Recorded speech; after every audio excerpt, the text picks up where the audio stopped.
Hello everyone, welcome to my channel. Dear students, आज हम लोग ग्रामर के बेसिक कॉन्सेप्ट वॉवेल और सेमी वॉवेल के बारे में समझने का प्रयास करेंगे। वॉवेल क्या होते हैं या वॉवेल साउंड क्या होते हैं? वॉवेल को हिंदी में कहते हैं, जैसा कि आप स्क्रीन पे देख पा रहे होंगे, वॉवेल को हिंदी में कहते हैं स्वर। वॉवेल्स होते क्या है? What are vowels? सबसे पहले हम इसको समझते हैं। इसका डेफिनेशन आपको स्क्रीन पे दिखाई दे रहा होगा। Vowels are the sounds which are articulated without any friction। That means Hindi में भी मैंने इसे लिखा है ताकि आपकी समझ में अच्छी तरीके से आ पाए। जब हवा बिना किसी रुकावट के मुंह से निकलती है तो वॉवेल साउंड्स बनते हैं। That means वॉवेल को बोलने में किसी तरीके की कोई फ्रिक्शन नहीं होती है। बिना फ्रिक्शन के ही हम वॉवेल साउंड को निकाल लेते हैं। तो इस तरीके से वॉवेल के बारे में आपको समझ में आया कि वॉवेल क्या होते हैं। वॉवेल इंग्लिश अल्फ़ाबेट में वॉवेल का जो नंबर होता है वो 5 होता है। ये आपको पहले ही पता होगा, पहले से भी पता होगा। A, E, I, O, U, ये 5 इंग्लिश अल्फ़ाबेट में वॉवेल होते हैं और 21 कॉन्सोनेंट होते हैं। तो ये था वॉवेल के बारे में कि वॉवेल क्या होते हैं और वॉवेल कितने होते हैं। वॉवेल 5 होते हैं और वॉवेल साउंड बिना किसी फ्रिक्शन के मुंह से निकलते हैं तो वो वॉवेल साउंड कहलाते हैं। अब हम आते हैं नेक्स्ट टॉपिक की ओर, सेमी वॉवेल। सेमी वॉवेल को हिंदी में कहते हैं अर्ध स्वर। इसको हिंदी में क्या कहते हैं? अर्ध स्वर कहा जाता है। ये क्या होते हैं? जो सेमी वॉवेल होते हैं, आप देख पा रहे होंगे, a sound in speech which had some qualities of consonant and some qualities of vowel। मतलब ऐसे साउंड जिसमें कुछ क्वालिटी कॉन्सोनेंट का होता है और कुछ क्वालिटी वॉवेल के होते हैं।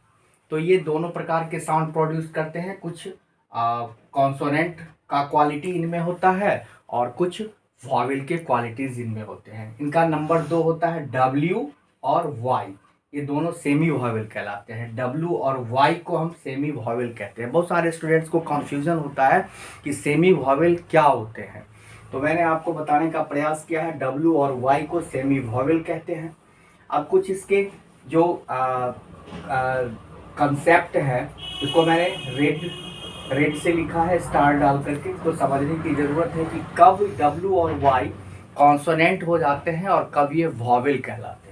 तो यहाँ देखेंगे, W या Y जब किसी वर्ड का पहला लेटर हो तो इसे कॉन्सोनेंट कहते हैं। पहला लेटर हो, किसी वर्ड के शुरू में आए तो वो कॉन्सोनेंट कहलाता है। जब यह किसी वर्ड का पहला लेटर न होकर किसी अन्य जगह हो तो इसे वॉवेल्स कहते हैं। जब W और Y किसी वर्ड में पहले आता है तो उसे हम कॉन्सोनेंट कहते हैं।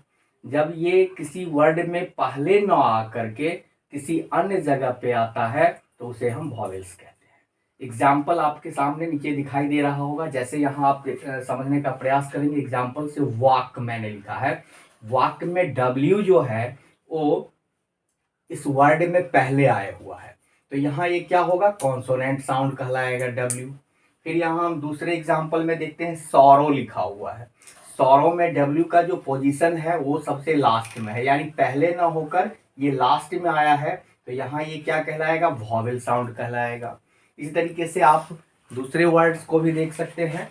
माई में Y वॉवेल साउंड दे रहा है क्योंकि ये स्टार्ट में ना आकर के अंत में आया है, तो यहाँ Y क्या होगा? वॉवेल साउंड कहलाएगा। यस, इसी तरीके से यस में Y इस वर्ड में सबसे पहले आया है, इसीलिए Y यहाँ क्या होगा? कॉन्सोनेंट होगा। सो माय डियर स्टूडेंट्स, मैंने आपको वॉवेल और सेमी वॉवेल के बारे में समझाने का पूरी तरीके से प्रयास किया। अगर आपको वीडियो इन्फॉर्मेटिव लगे, अच्छा लगे, और आपके लिए हम इस तरीके के और भी बहुत सारे इन्फॉर्मेटिव वीडियो लेकर आते रहेंगे, आप लाइक करें, सब्सक्राइब करें, कमेंट करें। आपके एक लाइक से हमें हमारी इंकरेजमेंट मिलता है और हम आपके लिए और भी अच्छी वीडियो लाने का प्रयास करेंगे। Thanks, bye.